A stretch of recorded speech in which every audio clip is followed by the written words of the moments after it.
কিছু যদি আমরা এখানে আইন বানিয়েছি, সে আইনটা আছে একদম ন্যায্য, কোন রকম নিজের কাছ থেকে না।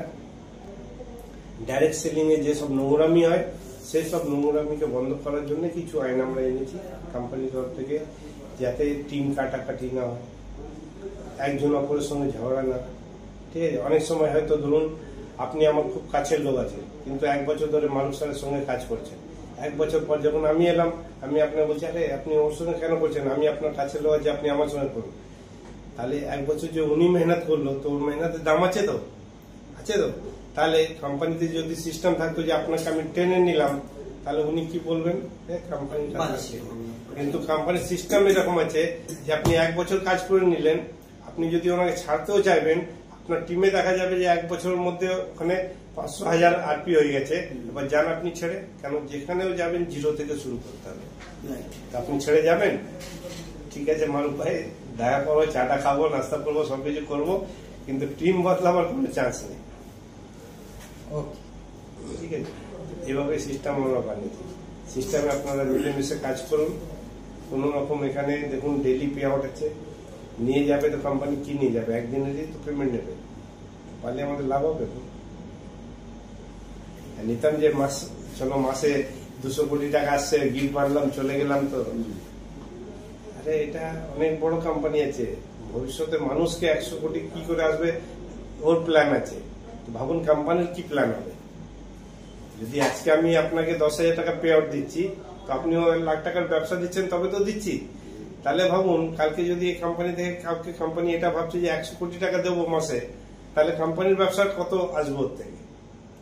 আর এরকম যদি একজনের থেকে ভাবছে, তাহলে 100 ব্যক্তি যদি ভারতবর্ষ হয়, তাহলে কত হাজার কোটি টাকার ব্যবসা কোম্পানির ঘরে আসবে। আমাদের তো এটা প্ল্যান আছে, ওই সব ছোট ছোট নোংরামির মধ্যে আমরা যেতে চাই না। আপনাদেরকেও বলবো যে দেখুন লোকজন এরকম কিছু হয়, তাদেরকে চেষ্টা করুন সাইড করে চলে যান। দেখুন রাস্তাঘাটে আমরা যাই, বৃষ্টি আসে, কাদা কিছু হয়, তখন কি করি যে ভাই সাইড ধরে ধরে বার হয়ে যায়। ওই কাদার উপরে যে আমি ডেলি সোজাই রাস্তা থেকে আসা যাওয়া করি, তো সোজাই যেদিন ওখানে বৃষ্টি পড়েছে, কাদা আছে, কি বলবো, জায়গা থেকে সাইড ধরে ধরে। এরকম লাইফের মধ্যে, জীবনের মধ্যেও যেসব ব্যক্তি থেকে মনে হচ্ছে যে ভাই আমাকে বেকার সময় নষ্ট হবে, তাকে সাইড করে বার হয়ে যায়। তাদেরকে এটা বোঝাতে চান না যে আমার কোম্পানি কতদিন চলবে, আমার কোম্পানি কিভাবে আরপি দেবে, আপনি কি রোজগার করবেন, ওইসব বোঝাতেও যাবেন না ওদেরকে। ওইটা ওই রকমই ভাবুন যে বৃষ্টির সময় রাস্তার মধ্যে যেরকম কাদা জমে যায়, ওই রকম কিছু জীবনের লোক থাকে, তাদেরকেও আড়াল করে বার হয়ে যেতে হবে। তাদেরকে আপনি তর্ক করবেন, তারা অনেক জ্ঞানী, সকালে উঠে নিউজ পেপার পড়বে, বলবে মোদিজিকে এটা করা দরকার, দিদিকে এটা করা দরকার, কিন্তু বাড়িতে তাকে ধুমধাড়াম আওয়াজ আসে। তো ওইসব দিতে গিয়ে কোনো লাভই নেই। নিজের কাজে ফোকাস করুন। যারা দেখুন ব্যবসা করে, তারা নিজের কাজ ছাড়া অন্য কিছু বুঝে না, তাদেরকে নিমন্ত্রণাদিন আসবে না। কাজের ব্যাপারে বলুন, সব ছেড়ে চলে আসবে। সেভাবে আপনারা করুন। থোড়াই উপরাল আমাদেরকে মোবাইলে মেসেজ পাঠিয়েছে তোমরা বড় লোক হবে না, থোড়াই কোনো ফারিস্তাকে পাঠিয়ে কানের মধ্যে ফুঁকে দিয়েছে যে তোমরা বড় লোক হবার চিন্তা করবে না, তুমি গাড়ি ভাববে না, তুমি কোটি টাকা কার রোজগার করে ভাববে না। এখন আমাদেরকে পাঠিয়েছে, মেসেজ পাঠিয়েছে না, আমাদের কাছে চলে আসলে কম হয়ে যাবে। হ্যাঁ, আরে ওনার কাছে এত আছে, আমরা চাইতে পারি না। ভাবুন একটা মানুষ ভাবে যে একটা দেশকে আমরা পেয়ে যাই। হ্যাঁ, আমরা কি চাই, একটা গাড়ি চাই, একটা বাড়ি চাই, পকেটে কিছু টাকা চাই। হ্যাঁ, যার থেকে চাইছি ওর কাছে কত আছে ভাবুন, দিয়ে শেষ নেই। কারুনকে পুরো এত দিয়েছে যে পুরো বয়ে বয়ে নিয়ে যেত, তাও আজ পর্যন্ত সবাইকে দিয়ে যাচ্ছে, শেষ নেই। ঠিক আছে, একটু আমি ধরে নি। হ্যাঁ, হ্যালো হ্যালো, হ্যাঁ হ্যালো, জাম্পিং তো সিজন চলে আসছে, শীতকাল মানে পুরো একদম জি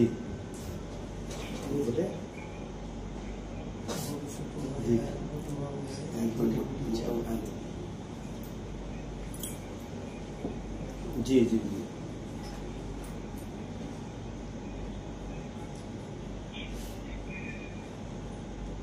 मैं आपको मैं थोड़ा आपको बताऊं सर, थोड़ा मैं 5 मिनट बाद आपको कॉल बैक कर रहा हूँ, मैं एक मीटिंग में बैठा हूँ। ठीक है, ठीक है স্যার আমি দুটো কথা বলি। আমাদের এই স্যারটা হচ্ছে জয়েনিং হয়েছে অনেক আগে, তো উনি যে টিমে কাজ করছিল সেই টিমে সে লিডার এখন চলে গেছে, কাজে মানে ইনঅ্যাক্টিভ।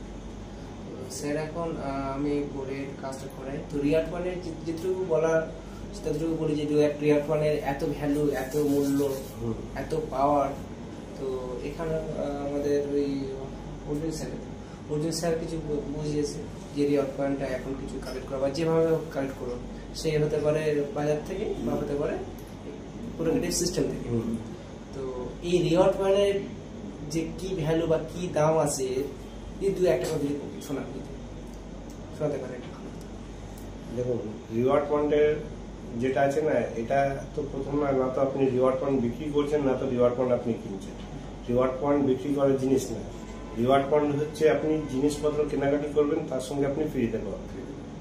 ঠিক আছে, রিওয়ার্ড পয়েন্ট যেটা এখন আপনি ভাবেন যে ছোট ছোট প্রোডাক্ট আপনি পেয়ে যাচ্ছেন, এটা একটা সুযোগ আছে, কোম্পানি এখন একটা সুযোগ দিয়েছে। কেন, যেহেতু কোম্পানি সব জায়গায় টাইপ নেই, সব জায়গায় এখন আপনি পাবেন না যে প্রত্যেকটা জায়গায় টাইপ হয়ে গেছে, প্রত্যেকটা জিনিস টাইপ হয়ে গেছে। ঠিক আছে, সেই জন্য কোম্পানি যে আপনাদের কাছে তাহলে রিওয়ার্ড পয়েন্টটা আপনারা কি করে কালেক্ট করবেন, তার জন্য কোম্পানি ছোট ছোট প্রোডাক্ট এনে দিচ্ছে। সেসব প্রোডাক্ট ইউজে থাকবে না, কিন্তু কোম্পানিতে তো আপনি টাকা পাঠাচ্ছেন, তো কোম্পানিকে তো গভর্নমেন্টকে দেখাতে হবে যে টাকা আপনার থেকে নিয়েছি। তো কোম্পানি ওখানে কি দেখাচ্ছে, একটা প্রোডাক্ট সেল করেছে, প্রোডাক্টের জিএসটি কোম্পানি ভরছে। ঠিক আছে, তো ধরুন 225 টাকা আপনি দুটো রিওয়ার্ড পয়েন্ট পেয়ে যাচ্ছেন। কিন্তু আবার যদি আপনি 10,000 টাকা মোবাইল কেনেন অ্যামাজন থেকে, তো সেখানে দেখা যাবে যে দুটো রিওয়ার্ড পয়েন্ট পেয়েছে। তাহলে ভাবুন, তো 225 টাকায় দুটো পেয়ে যাচ্ছে, আবার 10,000 দুটো পাচ্ছে, দুটোর মধ্যে তো ডিফারেন্স আছে। তো আমাদের যে রিওয়ার্ড পয়েন্টের কস্টিং আছে সেটা আমরা জানি, 10,000 টাকা মোবাইলে 200 টাকা পাচ্ছি, তো দুটো রিওয়ার্ড পয়েন্ট দিচ্ছি। 225 টাকা প্রোডাক্টে আমাদের প্রোডাক্ট আছে, ওটা দাম আমাদের মতো রেখে আমরা 225 টাকার দাম রেখে তাতে দুটো রিওয়ার্ড পয়েন্ট বার করে 25 টাকার যে প্রোডাক্ট কস্টিং হলো সেটা বিলিং বানিয়ে দিচ্ছি। গভর্নমেন্ট কি দেখছে যে আমার কাছে জিএসটি আছে, ওই সোনা বিক্রি করলে কি তুমি চাঁদি বিক্রি করলে ওইটা গভর্নমেন্ট দেখে না। গভর্নমেন্ট দেখলো যে যে প্রোডাক্টটা বিক্রি হলো তার কত % জিএসটি আছে, ওই জিএসটিটা আমি পেলাম কি পেলাম না। গভর্নমেন্ট দেখছে যে আমি লোকদেরকে যে কমিশন দিচ্ছি, কমিশনটা টিডিএস আমার কাছে আসছে কি আসছে না। আর রিওয়ার্ড পয়েন্টের সম্পর্কে দেখো এরকম আছে না,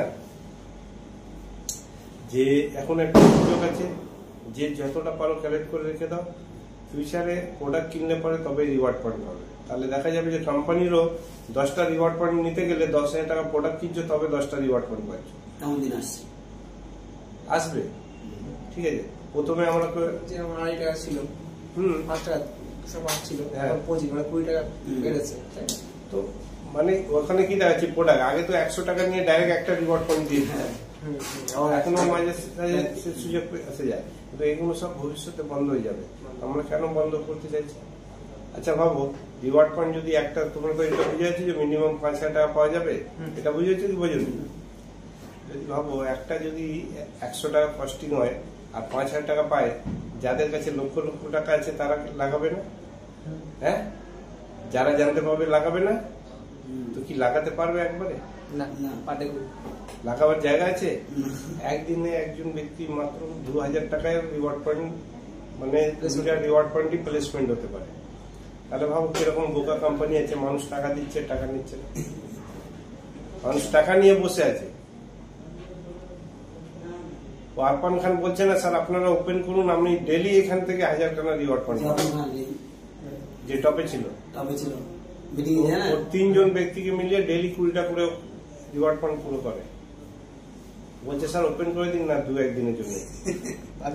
এবার ভাবো, আমি কাজ করব না, আমি টাকা লাগিয়ে 2000 রিওয়ার্ড পয়েন্ট নিয়ে বসে গেলাম, আর আপনি ওখানে কাজ করছেন, মেহনত করছেন, আপনি 5টা 10টা 20টা রিওয়ার্ড পয়েন্ট নিয়েছেন, কিন্তু আপনার নাম্বার কবে আসবে? যখন আমার 2000 পুরো হয়ে যাবে তারপরে আসবে। সেই জন্য কোম্পানি কি বলবো, ভাবো কত দূরে চিন্তা ভাবনা, যে ভাই তুমি যতই পয়সাওয়ালা লোক হো না কেন, তুমি একদিনে 20টা, তার মানে আপনিও যদি 5টা নিলেন তো 20টার পরে আপনার তো 5টা নাম্বার আসবে, আবার ওর পুরো পরের দিন 20টা নেবে, আবার কারো না কারো নম্বর আসবে। সেটা গরিব মানুষের তো একটা নাম্বার কাট করা, ঠিক আছে, কেউ কাউকে যেন ভুলভাল বুঝে মার্কেট থেকে টাকা না তুলে নেয়। টাকা তুললে তো ও তো খুঁজবে, ভাই আমাকে বিল দাও, বিল একদিনে 20 টাকাই দিতে পারবে, তো কেউ ভুলভাল বলে টাকাও তুলতে পারবে না।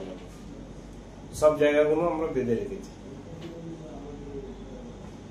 আমার মনে হয় এখন আপনারা চাই একদম শান্তভাবে কাজ করে লিডারশিপ অ্যাচিভ করুন। লিডারশিপ অ্যাচিভ করলে তবে কোম্পানির ডায়েরিতে নাম আসে। লিডারশিপ কিভাবে অ্যাচিভ করবেন, মানুষের সঙ্গে আপনারা বসে প্ল্যানিং করুন। শুধু লিডারশিপ অ্যাচিভমেন্ট করে যায় করেছিল, একবার করে। দুবার করে। ইনি প্রত্যেকবার করেন। এবার ওনাকে ধরুন, আমি কিছু ওনার সঙ্গে প্ল্যান করুন। উন্নতির কাজে যুক্ত ছিলাম বলে ঠিক আছে, হতেই পারে, বলছি না আজকেও আমি আপনার বলছি না যে পুরো এর মধ্যে নেমে যান। যদি কিছু করছেন করতে করতে এটাকে করুন, আর যদি কিছু না করছেন তাহলে ভালোভাবে করুন। যদি কিছু না করছেন, এটা করছেন, তাহলে এটাকে ভালোভাবে করুন। কিছু করছেন তাহলে ওইটা করতে করতে এটাকে করুন। যেদিন মনে হবে এখানে যা করছি তার থেকে ডবল আসছে, সেদিন আপনি এখানে ব্যাপারে চিন্তা ভাবনা করুন। ঠিক আছে মানুষ, আর আসছে। ঠিক আছে।